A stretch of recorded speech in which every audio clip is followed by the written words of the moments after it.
नमस्कार, मैं Anshu, PGT mathematics GSSS Mujedi district Faridabad गणित प्रवक्ता। आपका स्वागत है इस वीडियो में। अब तक आपको कैलकुलेशंस तो करनी आ गई होंगी, मतलब आपको पता चल गया होगा कि परमुटेशन एंड कॉम्बिनेशन क्या है। परमुटेशन एंड कॉम्बिनेशन में आपको ये पता चल गया होगा कि यहाँ पर हम काउंटिंग्स कर रहे हैं, ठीक है, स्मार्ट काउंटिंग कर रहे हैं। तो उसी को थोड़ा और आगे बढ़ाते हैं हम। उसमें क्या आगे आता है आपके पास कि जो परमुटेशन है वो हमारे पास क्या है।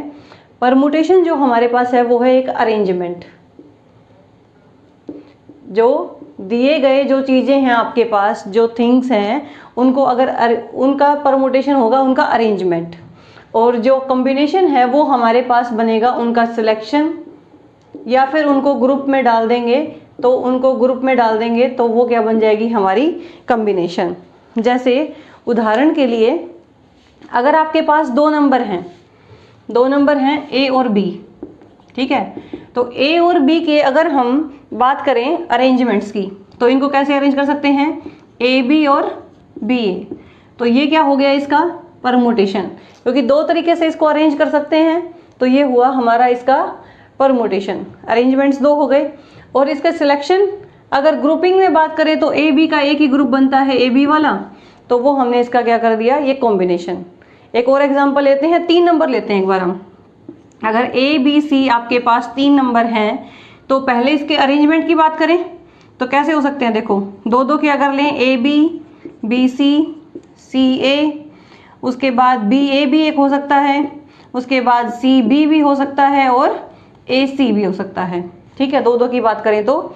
और उसके बाद अगर ग्रुप की बात करें तो ए बी बनेगा एक ग्रुप, या फिर बी और सी को ले सकते हो या सी और ए को ले सकते हो।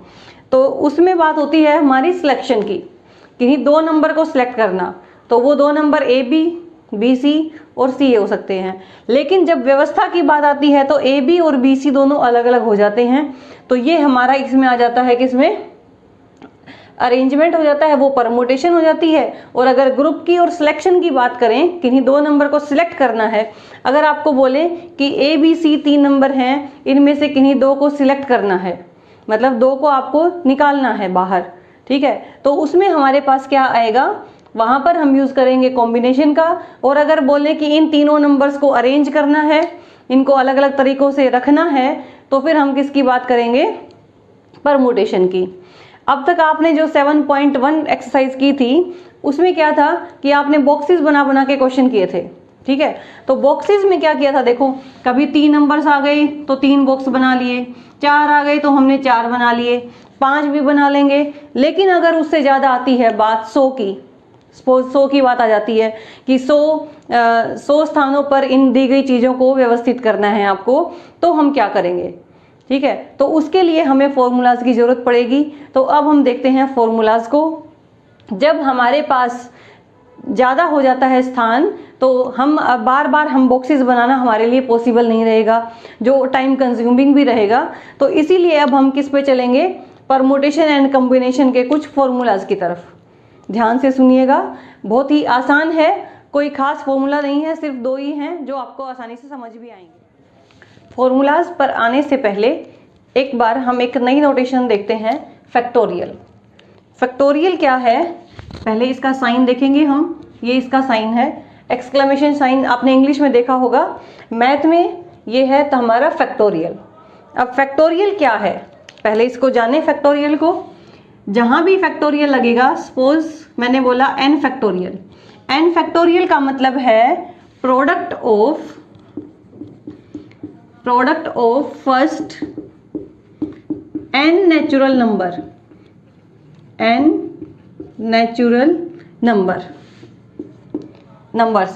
तो n फैक्टोरियल का मतलब product of first n natural numbers. n natural number मतलब प्राकृत संख्याएं, प्राकृत जो 1 से शुरू होती हैं, तो 1 से लेकर n तक की संख्याओं की गुणा। n फैक्टोरियल का मतलब 1 से लेकर n तक की संख्याओं की गुणा। उसी तरह से अगर हम बात करें 8 फैक्टोरियल, तो ये क्या हो जाएगा, 1 से लेकर 8 तक की संख्याओं की गुणा। कहां तक जाएंगे हम, 8 तक, तो ये 8 फैक्टोरियल आएगा। 2 फैक्टोरियल की बात करें तो 1 गुणा, वहां तक जाएंगे जितना नंबर है, तो ये कितना आ जाएगा 2। 3 फैक्टोरियल की बात करें तो 1 गुणा 2 गुणा 3, तो 3 दूनी 6, तो ये कितना आएगा हमारे पास 6। अब कुछ स्टैंडर्ड हैं जो कि आपको पहले से डिफाइन है, सिर्फ आपको वो याद करने हैं। क्या स्टैंडर्ड्स हैं कि 0 का फैक्टोरियल हमेशा 1 होता है, ये आपको याद करना है क्योंकि सबसे छोटा नेचुरल नंबर यही आएगा। उसके बाद हमारे पास नेगेटिव नंबर्स का फैक्टोरियल डिफाइन नहीं होता है, नेगेटिव का भी नहीं होता और फ्रैक्शंस का भी नहीं होता, और फ्रैक्शंस का भी हम फैक्टोरियल डिफाइन नहीं करेंगे। ठीक है, जहां भी ये दिखे आपको तो आप इनको याद रखेंगे कि 0 फैक्टोरियल हमेशा 1 होता है और नेगेटिव और फ्रैक्शन का फैक्टोरियल डिफाइन नहीं करते हैं। फैक्टोरियल सिर्फ पॉजिटिव का आता है और वो भी नेचुरल नंबर्स का।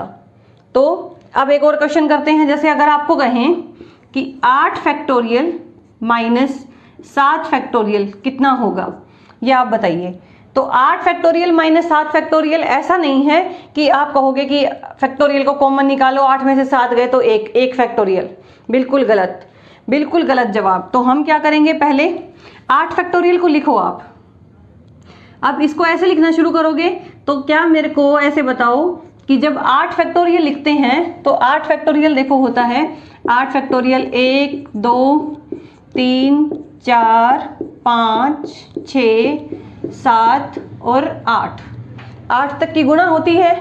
तो इसमें क्या करेंगे, अब हम इसको क्या मैं 7 फैक्टोरियल लिख सकती हूँ, इसको क्या लिख सकते हैं हम, ये 7 फैक्टोरियल है, क्योंकि 7 फैक्टोरियल क्या होता है, 7 तक के नंबरों की गुणा, 7 तक की प्राकृत संख्याओं की गुणा, 7 तक के नेचुरल नंबर्स की गुणा। तो ये 7 फैक्टोरियल हो गया। तो 8 फैक्टोरियल को इस तरह से हम क्या लिखेंगे, 8 गुणा 7 फैक्टोरियल। तो कितना लिखूं मैं, 8 फैक्टोरियल को लिखेंगे 8 गुणा 7 फैक्टोरियल, माइनस 7 फैक्टोरियल था ही हमारे पास, तो ये कितना हो गया। अब 7 फैक्टोरियल कॉमन निकल जाएगा, 7 फैक्टोरियल को कॉमन निकालो, अंदर बचेगा 8 माइनस 1, तो कितना आ गया 7, 8 में से गए 7 और 7 में 7 फैक्टोरियल, ये इसका उत्तर आएगा। अब हम क्या बोल सकते हैं, यहाँ से एक आपने नई बात यहाँ सीखी होगी फैक्टोरियल के बारे में कि आप कहीं भी फैक्टोरियल को स्टॉप कर सकते हो। देखो मुझे क्योंकि वहां पे 7 था इसलिए मैंने 7 पे स्टॉप कर दिया। आप इसको लिख सकते थे 8 फैक्टोरियल बराबर 8 गुणा 7 गुणा, अगर 6 पे करना होता तो 6 पे फैक्टोरियल लगा के छोड़ देते, क्योंकि 6 तक वाले नंबर कितने हैं, देखो 1 2 3 4 5 6, ये कितना बन जाता है, ये 6 फैक्टोरियल, और साथ में क्या बच गया 7 और 8। तो रिवर्स ऑर्डर में चलते हुए जहां आपका मन करे, मतलब सीरीज में चलेंगे एक एक करके, ऐसे नहीं है कि 8 के बाद सीधा 6 फैक्टोरियल सीधा लिखा, नहीं, 8 7 6 5 4, या फिर इसको अब आप ये भी लिख सकते हो 8 7 6, अगर 5 पे रोकना है तो 5 पे फैक्टोरियल लगा सकते हो। तो इस तरह से हम फैक्टोरियल के क्वेश्चंस को करेंगे। कुछ एक दो उदाहरण और देखते हैं, थोड़ा और ज्यादा क्लियर हो जाएगा हमें फैक्टोरियल क्या है। इन क्वेश्चंस को करते हैं, ये आपके प्रश्नावली एक्सरसाइज 7.2 के क्वेश्चन हैं। इनको करने से आपको ये फैक्टोरियल का कॉन्सेप्ट भी क्लियर हो जाएगा और आगे इनसे हमें हेल्प भी मिलेगी। तो सबसे पहले क्वेश्चन नंबर 2, प्रश्नावली का एक्सरसाइज का ही क्वेश्चन है। तो क्या कहता है प्रश्न नंबर 2, सोल्व करते हैं हम। सोल्व नंबर 2 को, सॉल्यूशन है इसका 3 फैक्टोरियल प्लस 4 फैक्टोरियल 7 फैक्टोरियल है या नहीं है। तो सबसे पहले 3 फैक्टोरियल जमा 4 फैक्टोरियल निकालें, कितना आएगा 3 फैक्टोरियल, 3 गुणा 2 गुणा 1, पहले 3 नेचुरल नंबर्स की गुणा, प्लस उसके बाद 4 फैक्टोरियल होता है 4 गुणा 3 गुणा 2 गुणा 1, तो ये कितना हो गया 3 दूनी 6 और ये हो गया 4 3 12 दूनी 24, ये आ गया हमारे पास 30।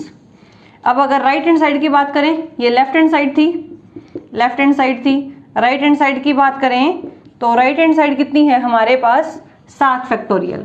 7 फैक्टोरियल कितना होता है 7 6 5 4 3 2 और 1 तक गुणा। इनकी गुणा करके देखेंगे, इनकी गुणा करते हुए देखो 6 पंजे 30, 30 तो यहीं तक हो गया, 30 दूनी 30 चौके 120, फिर आगे और ज़्यादा, तो इसका मतलब 30 तो आएगा नहीं, 30 तो यहीं तक आ चुका, तो इसका मतलब ये बराबर नहीं आएगा किसके, 30 के।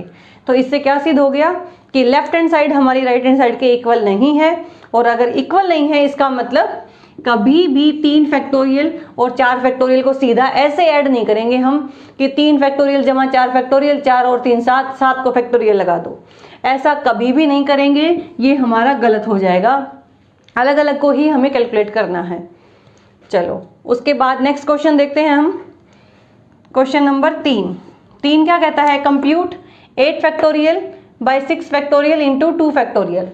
इसको खोलेंगे हम, ऐसा वहां तक लेके जाओ जो बड़ा है उसको, ताकि छोटे वाले को हम काट सकें। अभी मैंने बताया था कि 8 फैक्टोरियल को हम कैसे लिख सकते हैं, 8 गुणा 7 गुणा 6 तक रोक देंगे ताकि नीचे वाला कट जाए। तो यहाँ आएगा 6 फैक्टोरियल, नीचे वाले को खोल लो, 2 गुणा 1, 2 फैक्टोरियल 2 गुणा 1, 6 फैक्टोरियल से 6 फैक्टोरियल कटेगा, 2 से कटेगा 4 पे, 2 चौके 28, 2 चौके 8 और ये हो गया 7 चौके 28। तो ये हमारा इसका उत्तर हो गया क्वेश्चन नंबर 3 का। अब हम देखते हैं क्वेश्चन नंबर 4। क्वेश्चन नंबर 4 क्या कहता है कि 1/6 फैक्टोरियल जमा 1/7 फैक्टोरियल बराबर x/8 फैक्टोरियल है, तो x का मान निकालो। कैसे निकालेंगे हम x का मान, यहाँ से लेके चलते हैं हम, 1/6 फैक्टोरियल जमा 1/7 फैक्टोरियल बराबर x/8 फैक्टोरियल, ये क्वेश्चन था। अब क्या करें कि एक जो बड़ा है उसको छोटे तक ला सकते हैं। देखो 6 का तो 8 नहीं बना सकते फैक्टोरियल, लेकिन 8 का 6 फैक्टोरियल ला सकते हैं, उसी तरह से 7 का भी ला सकते हैं। तो क्या करेंगे हम, इसको तो एज इट इज रख लेते हैं, इसको कितना लिखूं, इसको लिख सकते हैं हम 7 गुणा 6 फैक्टोरियल, और इसको कितना लिख सकते हैं हम 8 गुणा 7 गुणा 6 फैक्टोरियल। 6 फैक्टोरियल यहाँ भी है, 6 फैक्टोरियल यहाँ भी है, कॉमन निकाल लेंगे हम, उभयनिष्ठ कॉमन निकालेंगे तो कितना आएगा, यहाँ तो बचा 1 और यहाँ बचा 1/7, 6 फैक्टोरियल आ गया बाहर, उधर कितना बचा, अगर 1/6 फैक्टोरियल को बाहर निकालेंगे तो अंदर बचा x/56। उसके बाद दोनों साइड कॉमन है, कैंसिल कर देंगे। उसके बाद यहाँ से एलसीएम लोगे 7, तो 7 एकम 7 और 1 ये हो गया 8, बराबर कितना आ गया x/56। तो यहाँ से अगर x का मान देखोगे तो वो कितना आएगा 56 गुणा 8/7, 7 से 8 पे जाएगा तो x का मान कितना आ गया 64, 8 8 जा 64, ये आ गया हमारे पास। उसके बाद नेक्स्ट हम देखते हैं, नेक्स्ट में हमारे पास है क्वेश्चन नंबर 5, देखते हैं एक बार हम। अब इस 5वें को सोल्व करते हैं। 5वें में क्या है, evaluate n factorial by n minus r factorial when n is equal to 6 and r is equal to 2। तो n का और r का मान दे रखा है पहले पार्ट के लिए, तो वो रख लेते हैं हम। n फैक्टोरियल का मतलब 6 फैक्टोरियल, n माइनस r मतलब 6 माइनस 2, तो कितना हो गया 4 फैक्टोरियल। ये आपको करना आता ही है, 4 फैक्टोरियल तक लेके जाएंगे तो 6 गुना 5 गुना ये हो गया 4 फैक्टोरियल, नीचे भी 4 फैक्टोरियल, इससे ये कट जाएगा तो 6 पंजे 30। तो ये तो हो गई हमारी फैक्टोरियल की बात। इनको याद करना है, 0 फैक्टोरियल 1 होता है, नेगेटिव का फ्रैक्शन का हम फैक्टोरियल नहीं करते हैं, और 3 फैक्टोरियल जमा 4 फैक्टोरियल 7 फैक्टोरियल नहीं होता है। तो यहाँ तक अगर फैक्टोरियल को क्लियर हो गया अब हमारा, अब हम क्या करेंगे, फॉर्मूलाज को ड्राइव करेंगे। किसके फॉर्मूलाज, परमुटेशन एंड कॉम्बिनेशन के। चलिए एक बार फॉर्मूलाज पे नजर डालते हैं कैसे हैं। अब बात करते हैं इसकी, पहले क्वेश्चन पढ़ते हैं। The number of permutations of n different objects taken r at a time, कितने ऑब्जेक्ट्स हैं ध्यान रखेंगे इसको, n objects taken r at a time where r की वैल्यू कितनी है, n या n के बराबर हो सकती है और 0 से ज्यादा, and the objects do not repeat, objects do not repeat. तो अब आपको कितने परमुटेशंस, कितने अरेंजमेंट्स हो सकते हैं ये ढूंढना है। तो कितने प्लेसेस हैं आपके पास, R at a time, R को ले सकते हो, और ऑब्जेक्ट्स कितने हैं एन। तो फिर से वही बॉक्सेस बना के देखेंगे, फिर उसके बाद आगे से हम बॉक्सेस नहीं बनाएंगे, फॉर्मूला यूज करेंगे। तो बॉक्सेस हैं हमारे पास आर, इसको लो 1 2 3, और ये हमारे पास बॉक्स है, rth बॉक्स है ये। और ऑब्जेक्ट्स कितने हैं, n ऑब्जेक्ट्स हैं। n ऑब्जेक्ट्स को इसमें अरेंज करना है, और उसने बोला है कि कोई भी रिपीट नहीं करना है। तो अगर फर्स्ट बॉक्स की बात करें तो इसमें कितने ऑब्जेक्ट्स आ सकते हैं, n में से कोई भी ऑब्जेक्ट्स आ सकता है, n में से कोई भी ऑब्जेक्ट यहाँ एक आ सकता है। उसके बाद हम रिपीट नहीं करेंगे तो यहाँ कितने आएंगे, जो यहाँ आ गया वो यहाँ नहीं आएगा, तो मतलब यहाँ के लिए बचे हमारे पास n-1 ऑब्जेक्ट बचे। उसी तरह से अब जो यहाँ आ गया वो यहाँ नहीं आएगा, तो कितने नहीं आएंगे, 1 2 ऑब्जेक्ट्स नहीं आएंगे, तो n में से कितने माइनस कर देंगे हम, n-2। उसके बाद अब हम आते हैं rth पे, यही निकालना हमारे पास सबसे इंपॉर्टेंट है कि rth पे कितना घटेगा। तो कितने ऑब्जेक्ट्स थे, n, कितने आ चुके, देखो 1 आ चुका, ये रिपीट नहीं होगा, 2 नहीं आएगा, 3 नहीं आएगा, और यहाँ तक कितने आए, इससे एक पहले तक r-1 तक। तो इसका मतलब n में से हम कितना माइनस करेंगे, r-1 ऑब्जेक्ट्स ये नहीं आएंगे। या फिर इसको तुम ऐसे भी ले सकते हो कि अगर कैलकुलेट करना नहीं आ रहा तो देखो, जब 2 बॉक्सेस सेकंड बॉक्स पे गए तब एक कम को माइनस किया था, जब थर्ड बॉक्स पे गए तो हमने 3 में से एक कम करके 2 को माइनस कर दिया। तो अगर हम rth बॉक्स पे होंगे तो हम n में से किसको माइनस करेंगे, r में से एक कम, मतलब r-1 को माइनस करेंगे।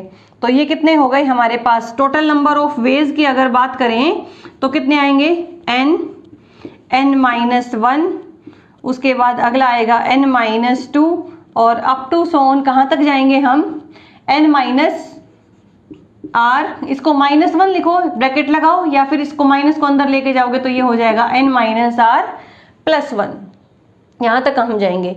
तो ये हो गई हमारे total number of arrangements n objects के और r प्लेसेस के अंदर। अब इसको हम बोलते हैं npr, अब इसको हम बोलेंगे यहाँ npr। अब आगे से आप डेफिनेशन याद रखेंगे, जब भी आपको बोले कि n ऑब्जेक्ट्स को अरेंज करना है, देखो p अरेंजमेंट के लिए परमुटेशन, n ऑब्जेक्ट्स को अरेंज करना है r प्लेसेस पे, तो आप डायरेक्ट फॉर्मूला यूज करेंगे npr। अगर आप बोले कि 100 चीजें हैं अरेंज करो 5 प्लेसेस पे, तो अब आप बॉक्सेस बनाना शुरू नहीं करेंगे, हम डायरेक्ट फॉर्मूला लगाएंगे, क्या, 100p5, सीधा निकालो इसकी वैल्यू 100p5। अब इसको क्या बोलते हैं हम, npr का फॉर्मूला होता है n factorial bye n-r factorial. इसको ऐसे भी लिख सकते हैं, कैसे लिख सकते हैं, देखो यहां पर चीजें कितनी हैं, इसको ये लिखने का तरीका बता रही हूं, कैसे लिखेंगे हम, इसको 1 तक लेके जाना है हमें। अब इसको एक बार आप ऐसे ही रखो, n-1, और कहां तक गए थे, n-r-1 तक गए थे, ठीक है। अब मुझे इसको लेके जाना है 1 तक, फैक्टोरियल तो तभी लगाएंगे जब हम वहां पर 1 आए। तो कितने नंबर हमारे पास नहीं है, देखो इससे अगला क्या आएगा, n-r-1 से अगला, देखो बढ़ते हुए जा रहे हैं ना, पहले 0 घटा, फिर 1 घटा, फिर 2 घटेगा, 3 4, r-1, तो इससे अगला क्या आएगा, n-r, उससे अगला क्या आएगा, n-r+1, और ऐसे करते करते हम 1 तक पहुंच जाएंगे। तो जिनसे हमने मल्टीप्लाई कर दिया, देखो ये ओरिजिनल तो हमारे पास ये था, लेकिन हम इसको फैक्टोरियल नोटेशन में, स्टैंडर्ड नोटेशन में ला रहे हैं, इसलिए हम ये सब कर रहे हैं। तो जिससे गुणा किया उसी चीज से भाग कर दो, तो n-r से लेकर 1 तक के नंबर से भाग कर दो, देखो कट के वापस वही बच जाएगा हमारे पास। तो ये ऊपर वाला तो क्या हो गया, देखो n से लेकर 1 तक पहुंचे, तो ये तो हो गया हमारे पास n फैक्टोरियल, और नीचे वाला देखो n-r से लेकर 1 तक पहुंचे, तो ये हो गया हमारे पास n-r फैक्टोरियल। तो अब जब भी आपको करना हो n प्लेसेस को n थिंग्स को r प्लेसेस पे अरेंज, तो आप सीधा लगाओगे npr, और npr का मतलब क्या होगा हमारे पास, यहाँ पे फिर से करते हैं npr, और npr का मतलब होगा n फैक्टोरियल नीचे आएगा डिनोमिनेटर में n माइनस आर फैक्टोरियल। अब ये फॉर्मूला हमारे पास हो गया। अब हम इससे क्वेश्चन को करेंगे जो कि विद इन 1 मिनट हमारा क्वेश्चन हो जाएगा। चलिए अब देखते हैं कुछ एग्जाम्पल्स को। तो इस वाले का उत्तर हमारा बना, कितना बना ये, NPR। NPR का मतलब n factorial by n minus R factorial. जो अभी हमने प्रूफ किया था वो आपके सिलेबस में नहीं है, लेकिन कॉन्सेप्ट को क्लियर करने के लिए ज़रूरी था, इसीलिए वो करवाया है। तो आप उसको स्किप भी कर सकते हैं, सिर्फ समझने के लिए कीजिए। एग्जाम के पॉइंट ऑफ व्यू से वो आपके सिलेबस में नहीं है। 2021-22 के सेशन में और 20-21 में भी ये नहीं था। अब एक और केस करते हैं हम इसका। एक और केस, सेकंड केस पे हम लेके चलते हैं। देखो ये वाला केस था जब ऑब्जेक्ट्स डू नॉट रिपीट। अब हम करेंगे रिपीटेशन अलाउड। जब हम रिपीट कर सकते हैं, अगर रिपीट करेंगे तो फिर कितने केसेस बनेंगे। देखिए कितने बॉक्सेस थे हमारे पास, R बॉक्सेस थे। तो देखो इसमें फर्स्ट प्लेस को फिल कर सकते थे हम, n चॉइसेस थी हमारे पास। उसके बाद सेकंड के लिए हमारे पास कितनी चॉइस हैं। अगर रिपीट कर सकते हैं तो n की n में से कोई भी आ सकता है फिर से। उसमें तो हमने 1 को कम किया था क्योंकि रिपीट नहीं कर सकते थे, जो यहाँ आ गया उसको रिपीट यहाँ नहीं करना था। लेकिन इसमें ऐसा कुछ नहीं है, जो यहाँ आ गया वो यहाँ भी आ सकता है, इसका मतलब वो यहाँ भी आ सकता है ऐसे ही। तो कितने हो गए टोटल बॉक्सेस, कितने हैं, 1 2 R। तो टोटल कितने आ गए हमारे पास, n गुणा n, और कितने टाइम्स n की गुणा हो गई, R टाइम्स, क्योंकि R बॉक्सेस थे तो ये हो गई R टाइम्स। तो n की अगर गुणा R टाइम्स करोगे तो कितना आएगा, n की पावर R। n की गुणा अगर R टाइम्स करोगे तो कितना आएगा, n की पावर R। जैसे 2 की गुणा 3 बार करोगे तो कितना आएगा, 2 की पावर 3। जितने टाइम्स करोगे वो पावर पे चला जाता है। तो ये कितना हो गया, n की पावर R। अब इन दोनों को साथ में कंबाइन करके इनके क्वेश्चंस को करते हैं। एग्जाम्पल्स देखते हैं जिससे कॉन्सेप्ट और ज़्यादा अच्छे से आपको क्लियर हो जाए। अब देखते हैं इस उदाहरण को। इस उदाहरण में क्या है, how many 3 digit number can be formed by using the digits 1 to 9 if no digit is repeated. तो अब हमारे पास कितने हैं, 1 to 9 तक कितने डिजिट हो गए, 9 डिजिट हो गए। कितने प्लेस हैं, 3 प्लेस हैं। तो अब हम बॉक्सेस ना बना के सीधा हम क्या लिखेंगे, NPR, मतलब जितने नंबर हैं वो और जितने प्लेसेस हैं वो। कितने नंबर्स हैं, 9P। R का कितना है यहाँ पर वैल्यू, 3। तो सीधा हम क्या निकालेंगे, 9P3। क्यों, क्योंकि यहाँ उसने बोला है नो डिजिट इज रिपीटेड। और अगर वो बोलता कि डिजिट्स को रिपीट कर सकते हो, डिजिट कैन बी रिपीटेड, तो हम क्या करते, 9 raised to the power 3, ये वाला उत्तर हो जाता। लेकिन अब इस केस में हमारा ये है। साथ साथ ये भी बता दिया ताकि इसमें भी कंफ्यूजन ना हो, ये तब लगेगा जब रिपीट नहीं करोगे और ये तब लगेगा जब रिपीटेशन अलाउड होती है।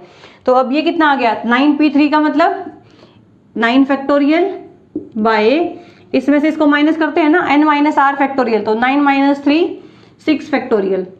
अब 9 को 6 तक लेके जाएंगे, 9 8 7 6 फैक्टोरियल, और नीचे भी कितना आएगा, 6 फैक्टोरियल। कैंसिल हो जाएगा तो कितना आएगा, 72 गुणा 7 तो कितना आ गया, 504। तो ये इसका उत्तर हो गया। और अगर रिपीटेशन कर देते तो 9 की घात 3 हो जाती। तो अब मेरे ख्याल से यहाँ तक कोई डाउट नहीं रहेगा आपको।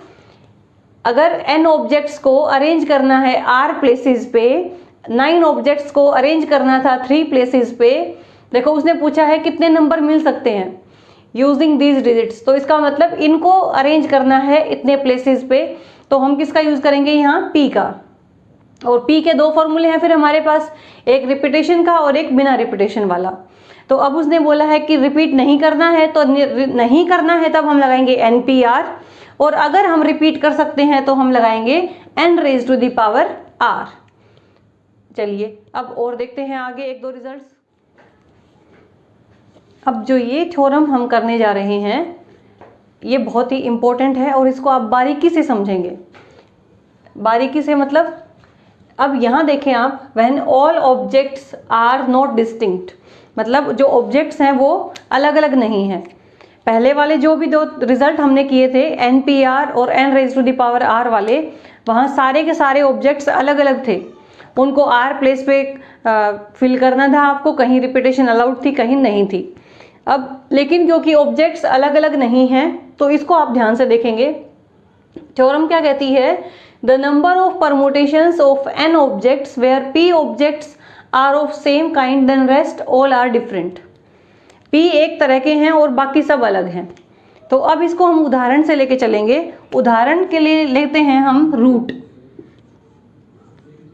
ये एक लेटर है और इसको हमें अरेंज करना है। रिपीटेशन हमारे पास फिर से अलाउड नहीं वाला केस लेके चलते हैं हम। अगर रिपीटेशन अलाउड नहीं है, सपोज हमारे पास ये ऐसे होता R, O1, O2 और T, तो कितने लेटर्स हैं 4। तो इसकी परमुटेशन कितनी हो जाती, देखो 4 लेटर को अरेंज करना है 4 प्लेस पे, तो कैसे करते हैं हम 4PR, 4P और 4 प्लेसेस पे 4P4, वो कितना हो जाएगा 4 factorial n factorial by n minus r factorial, मतलब 0 फैक्टोरियल। तो कितना आ गया 4 फैक्टोरियल, और वो कितना होता है हमारे पास 4, 3, 2, 1, तो कितना आ गया 24। इसका मतलब इनको अगर ये अलग अलग होते तो हमारे पास नंबर ऑफ अरेंजमेंट्स जो आते वो आते 24, लेकिन अब हमारे पास क्या है, दोनों एक जैसे हैं। तो एक बार के लिए अगर मैं मानूं कि ये सेम अलग अलग हैं, O1 और O2 मान के देखो, तो एक बार तो अरेंजमेंट बनेगी R, O1, O2, T। अगला कैसे बनेगा हमारे पास R, O2, O1, T। अब यहाँ से देखो कि O1 और O2 तो सेम ही है।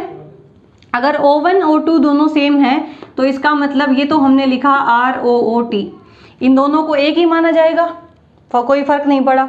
अगली बार अगर हम करें R, O1, T, O2, उससे अगला हम कर सकते हैं R, O2, T, O1। इसका मतलब ये दोनों भी सेम है, दोनों क्या है ROTO। ये तो हमने अपनी मर्जी से माना था अलग अलग, लेकिन है तो ये दोनों ही हो, तो ये कितना हो गया ROTO। एक और केस करके देखते हैं। अगले केस में अगर हम इसको यहाँ ले आए RT, O1, O2, तो अगला कितना हो जाएगा RT, O2, O1। तो ये हमारे पास फिर से दोनों सेम है, किसके RTOO के, ठीक है। इसी तरह से बाकी भी अरेंजमेंट्स अगर आप करोगे, बाकी में कैसे लेके आएंगे हम O1, O2, RT, दूसरा कितना हो जाएगा O2, O1, RT, ये क्या है OORT। उसी तरह से अगला लो, यहाँ पे R और T यहाँ लिए थे, इसको T और R कर लो अब। तो इसको अब हम करेंगे T, O1, O2, R, तो ये कितना हो जाएगा T, O2, O1, R। ये दोनों किसके बराबर हैं TOOR के। उसी तरह से अगर आप 24 के 24 बनाओगे तो 24 के 24 जितने भी अरेंजमेंट्स आपके बन रहे हैं, क्योंकि वो तो डिफरेंट माने हैं तब बन रहे हैं, लेकिन है तो ये एक्चुअली में सेम, तो इसका मतलब दो दो को मिला के एक बनता गया, दो दो को मिलाकर एक बनता गया। तो इसका मतलब जो टोटल नंबर ऑफ परमुटेशंस हैं वो हमारी कितनी बनी, अगर 24 को 2 से भाग कर देंगे तो दो दो को मिलाकर एक बना दिया। तो अब हम इसका फॉर्मूला जो डिराइव करेंगे वो हम करेंगे कि जो 4 फैक्टोरियल बाय 2 फैक्टोरियल, ये नंबर कितनी बार रिपीट हुआ था 2 टाइम्स, तो 2 फैक्टोरियल से डिवाइड कर देंगे और ऊपर कितना है जितने नंबर्स हैं। तो अगर हम इस थ्योरम को जनरलाइज करें, एक और एग्जांपल लेते हैं, हम इंस्टीट्यूट लिखते हैं INSTITUTE।